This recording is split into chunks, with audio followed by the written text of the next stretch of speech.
status sakit sumber waras. Pemeriksaan terhadap Ahok berlangsung sejak Selasa pagi pukul 9 pagi tadi dan selesai pukul 21:25. Ahok mengaku membawa sejumlah dokumen pendukung terkait pembelian lahan rumah sakit sumber waras. Ia mengklaim pembelian lahan rumah sakit sumber waras tidak ada kerugian. Ahok bahkan menyebut audit BPK keliru. Pengusutan kasus sumber waras dilakukan KPK menyusul laporan audit investigasi yang menyebut ada kerugian negara 191 miliar rupiah terkait pembelian tanah atau lahan di Rumah Sakit Sumber Waras, Jakarta Barat.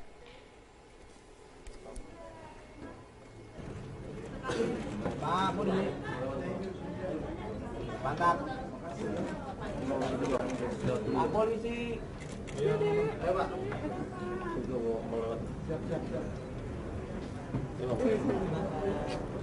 Iya, Pak. Duduk, Pak. Apa? Benar, Pak.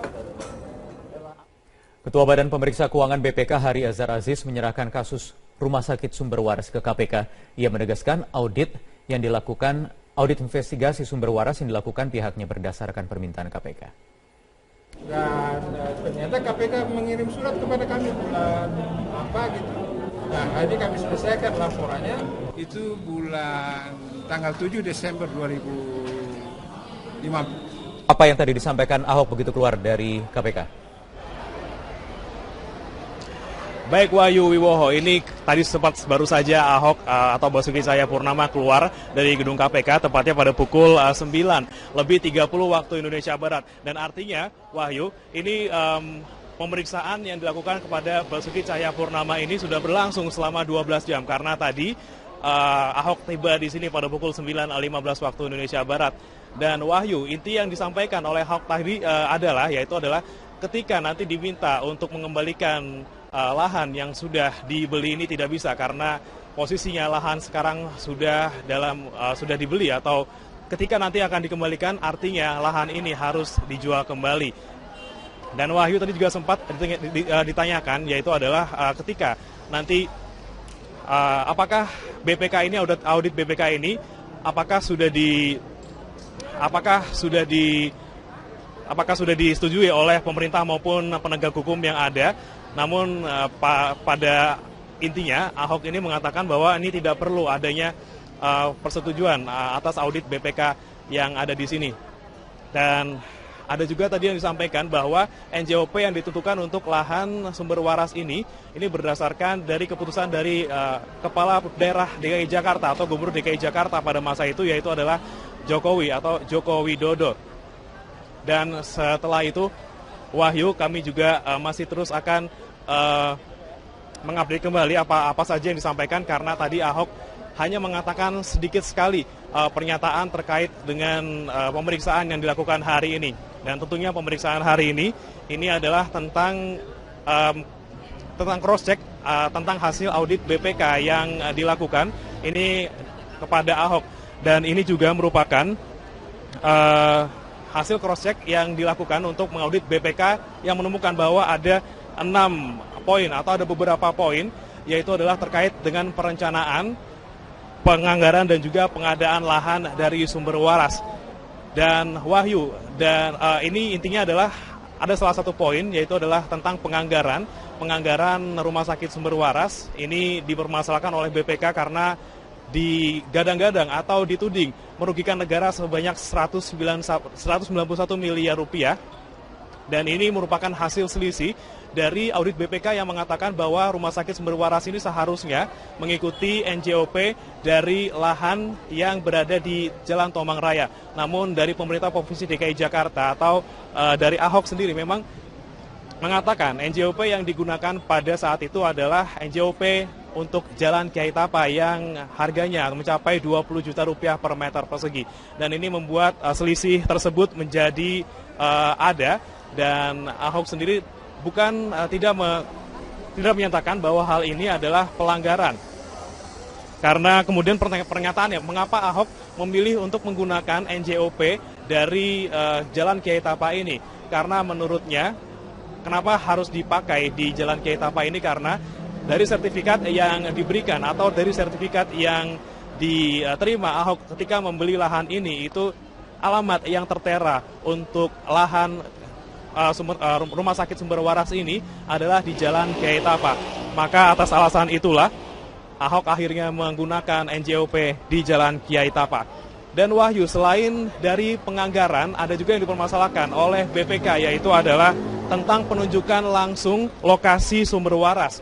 Di sini BPK menuding Ahok melakukan kesalahan prosedur, yaitu dengan langsung menunjuk atau langsung menunjuk lokasi yang digunakan untuk pembangunan rumah sakit sumber waras.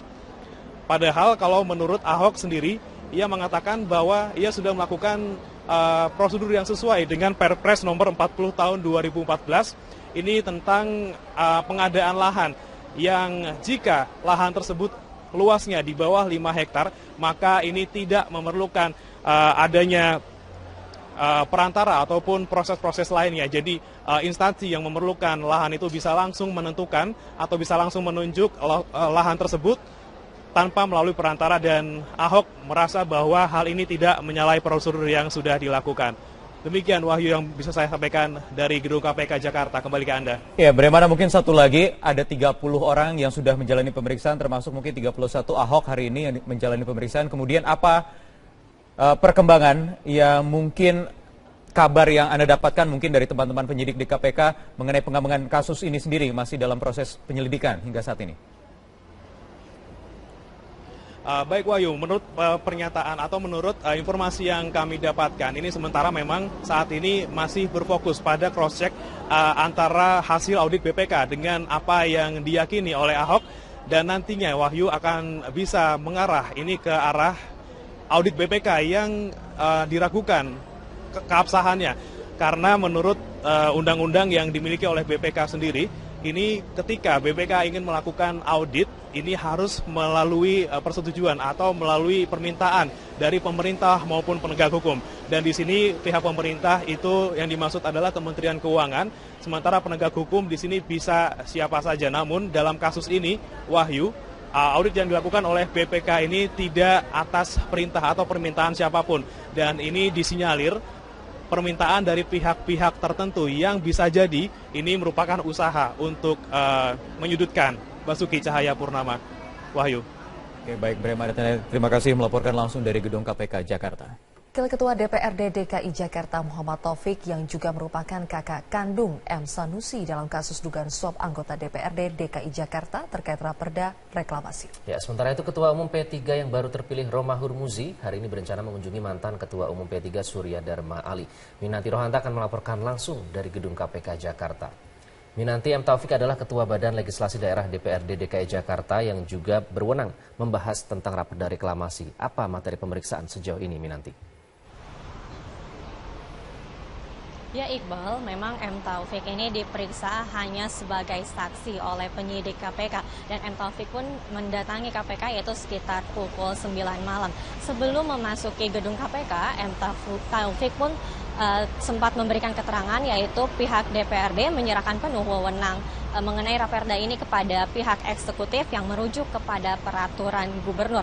Selain itu juga M. Taufik menyebutkan mengenai kasus suap, mereka mengajukan nilai tambahan kontribusi menjadi 5% karena memang belum ada landasan hukum yang jelas jika nilai tambahan kontribusi menjadi 15%. Memang 5% ini berdasarkan dengan peraturan daerah yang lama atas usulan dari Bappenas, di mana memang pihak pengembang pun seharusnya membayarkan pajak atau kontribusi tambahan sebesar 15%. Namun dengan adanya kasus suap ini, pihak pengembang hanya memberikan kasus suap sebesar 5%. Dan M. Taufik pun menyampaikan dia tidak ada hubungannya dengan pihak pengembang. Berikut ini merupakan pernyataan dari M. Taufik.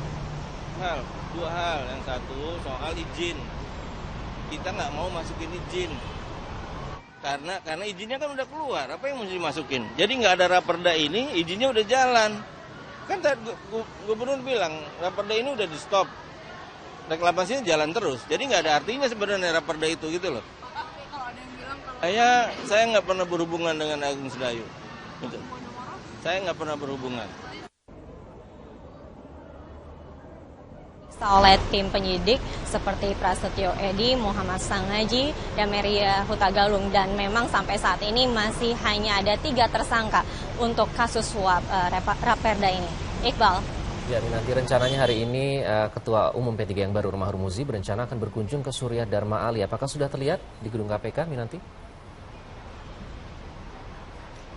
Ya Iqbal, memang Romahur Muzi ini datang ke gedung KPK sekitar pukul 9:30 pagi dan beliau pun menyampaikan maksudnya adalah untuk meminta izin pihak KPK untuk mengunjungi Surya Dharma Ali di Rutan Guntur. Dan Romi pun akan menyampaikan salam kepada Surya Dharma Ali dari muktamar yang kemarin berlangsung serta meminta nasihat dan pandangan untuk menjadi seorang pemimpin P3. Selain itu juga mengenai muktamar Islah kemarin, Romi pun mengatakan semua sudah atas keputusan dari Surya Dharma Ali dan telah ditandatangani beliau. Dan memang sebelumnya istri dari Surya Dharma Ali yaitu Ibu Indah telah menyambangi Rutan Guntur untuk meminta dari tanda tangan Surya Dharma Ali. Dan mengenai kubu Jan Faris, pihak Romi pun telah memberikan undangan sebenarnya dan telah mempunyai bukti penerimaan undangan tersebut dari pihak staf Jan Faris. Dan menurut Romi, permasalahan Jan Faris ini memang hanyalah masalah waktu dan Jan Faris akan ditemui oleh Romi sehabis dari menemui Surya Dharma Ali di Rutan Guntur. Demikian yang dapat kami sampaikan dari gedung KPK. Minanti Rohanta melaporkan langsung dari gedung KPK Jakarta. Terima kasih. Pemirsa, Gubernur DKI Jakarta Basuki Cahayapurnama memastikan proyek reklamasi di tengah pro kontra ini akan terus dilanjutkan meski pembahasan 2 raperda terkait reklamasi ditunda oleh DPRD DKI Jakarta. Ya, Ahok juga memastikan akan memenuhi panggilan KPK besok untuk memberikan keterangan dan membeberkan sejumlah data soal pembelian lahan sumber waras. Tetap berjalan karena tidak ada undang-undang peraturan yang menghalangi reklamasi. Termasuk kami akan juga melakukan reklamasi Pulau OPQ untuk menjadi potong Jakarta. Ancol terus lakukan reklamasi untuk membangun sekelas Universal Studio. Bangun untuk MICE. Jadi gak ada hambatan. Jadi kalau kamu IMB ya tunggu dulu. KPK besok saya akan datang. KPK manggil saya sebagai saksi dalam dugaan kasus sumber waras. Jam 9 besok saya akan datang. Ya saya nggak tahu, belum tahu KPK maunya apa. Ya mirip-mirip ke BPK saja. Mau bawa dokumen apa lagi? Aku udah lupa itu lama. Ya. Pemirsa, Gubernur DKI Jakarta Basuki Cahayapurnama dijadwalkan akan memenuhi panggilan KPK besok terkait pemeriksaan kasus pembelian lahan milik Rumah Sakit Sumber Waras. Sementara itu, Partai Nasional Demokrat meyakini Ahok tidak terlibat dalam skandal korupsi lahan sumber waras dan suap raperda reklamasi Pantai Utara Jakarta. Di tengah maraknya sorotan publik terhadap Gubernur DKI Jakarta terkait suap raperda reklamasi Pantai Utara Jakarta, Partai Nasional Demokrat atau Nasdem tetap memberikan dukungan terhadap Ahok. Ketua Umum Partai Nasdem Surya Paloh percaya terhadap independensi aparat penegak hukum dalam melakukan penyidikan kasus sumber waras dan suap raperda reklamasi Pantai Utara Jakarta. Paloh meyakini Ahok tidak terlibat dalam pusaran kedua skandal suap tersebut. Ya. Dukungan kita pada Ahok jelas, jalan terus Ahok, insya Allah tidak terlibat suatu hal yang merisaukan hati kita. Ya. Nggak ada lebih terbaik di mata Nasdem hari ini kecuali Ahok. Itu harus, nggak boleh ragu-ragu dia, yakin dia, ya, luar berdalam dia, ya, jiwanya, spiritnya, semangatnya. Ya, itulah dukungan Nasdem model-model begini. Barisan pendukung Ahok Mania menduga terkuaknya kasus suap raperda DKI Jakarta yang menyeret anggota DPRD DKI, Sanusi dan 2 pihak swasta sengaja dihembuskan untuk menjegal Ahok jelang Pilkada DKI Jakarta 2017. Sangat tidak yakin karena apa yang dilakukan Ahok itu sudah melalui beberapa proses ya, persoalan regulasi. Dia juga tidak buta hukum gitu loh. Orang ini semua kan tinggal implementasi kok. Ini kan problemnya cuma diregulasi di antara 5% dan 15% itu. Yang orang memaknainya Ahok coba melakukan main-main, ternyata yang main-main itu kan Dewan yang tertangkap itu. Sementara itu, Gubernur DKI Jakarta Basuki Cahayapurnama tetap meyakini dirinya tidak bersalah atas pembelian lahan sumber waras. Ahok menegaskan tetap akan membangun rumah apartemen dan rumah sakit khusus kanker di atas lahan sumber waras tersebut. Nah, kami sumber waras juga akan segera bangun apartemen 500 unit dan rumah sakit buat kanker, orang udah stadium 4. Ini pendekatannya itu harus tinggal yang enak. Dia pulang ke rumah, nggak ada pembantu, nggak ada anak yang ngerawat. Lebih baik dia tinggal di apartemen kami. Dalam berbagai kesempatan, Gubernur DKI Jakarta, Ahok juga menyatakan siap memberikan keterangan kepada KPK terkait masalah sumber waras. Bagi Ahok, panggilan KPK besok merupakan panggilan kedua yang dilayangkan penegak hukum kepadanya. Tim Liputan, Metro TV. Pemirsa, rangkaian Muktamar P3 hari ini ditutup dengan pidato Wakil Presiden Yusuf Kala dan pidato politik Ketua Umum P3 terpilih Romahur Muzi. Rekan kami Aulia Paneka melaporkan informasi selengkapnya dari Pondok Gede, Jakarta. Aulia, setelah melalui upaya islah yang panjang, apa fokus Romahur Muzi setelah terpilih sebagai Ketua Umum P3 yang baru? Ya, Zulfia, saat ini pidato dari Ketua Umum Partai Persatuan Pembangunan Romahur Muzi masih berlangsung di hari terakhir Muktamar ke-8 ini. Tadi dalam pidatonya, Ketua Umum P3 Romahur Muzi menyampaikan bahwa Muktamar ini menjadi titik akhir dari persetujuan tantangan ke depan yang semakin berat. Dan tadi juga Romahur Muzi menyampaikan dalam pidatonya bahwa menargetkan P3 ini akan menjadi partai 3 besar pemenang pemilu. Tadi ini acara berlangsung sekitar pukul 9 pagi dan dibuka ini dengan sidang tiap komisi secara tertutup, dan dalam muktamar hari terakhir ini juga dihadiri oleh Wakil Presiden Republik Indonesia Yusuf Kala dan juga dihadiri oleh para pimpinan dari P3, diantaranya adalah Wakil Ketua Umum Suharto Manoarfa, ada Lukman Hakim, Hasud Azwar, dan juga beberapa sesepuh dari P3 lainnya seperti Mbah Maimun Zubair, Bahtiar Hamzah, serta Isyah Amini. Dan tadi sebelumnya dalam sidang tertutup ada 11 rekomendasi, Zilvia, dan juga pernyataan politik yang menentukan arah kebijakan politik yang diambil oleh Ketua Umum Romahur Muzi ini untuk kedepannya. Yang pertama adalah P3 mengajak semua elemen bangsa, terutama konstituen dan juga kader P3 ini untuk mengakhiri segala macam perbedaan akibat dari pemilu presiden 2014 lalu. Dan selanjutnya juga P3 ini mendukung revisi Undang-Undang Pemilihan Umum Kepala Daerah ataupun pemilu kada yang memuat pengaturan tentang partai politik yang bersengketa ini agar menggunakan ketentuan bahwa kepengurusan ini berdasarkan kepengurusan dari Kementerian Hukum dan HAM. Dan berikut kita dengarkan pernyataan ataupun pidato dari Ketua Umum P3 Romahur Muzi. Akhir seluruh dinamika perbedaan tajam yang ada di tubuh P3 sekaligus menjadi awal kebangkitan Partai Persatuan Pembangunan untuk menjadi pemenang pada pemilu 2019. Tapi tentu tidak cukup dengan modal hanya tepuk tangan, karena tantangan ke depan semakin berat. Kemarin saya sampaikan bahwa Partai Persatuan Pembangunan pada tahun 2019 yang untuk sementara, Zulfia, informasi yang dapat kami sampaikan kembali ke Anda di studio. Aulia Pane melaporkan langsung dari Pondok Gede, Jakarta.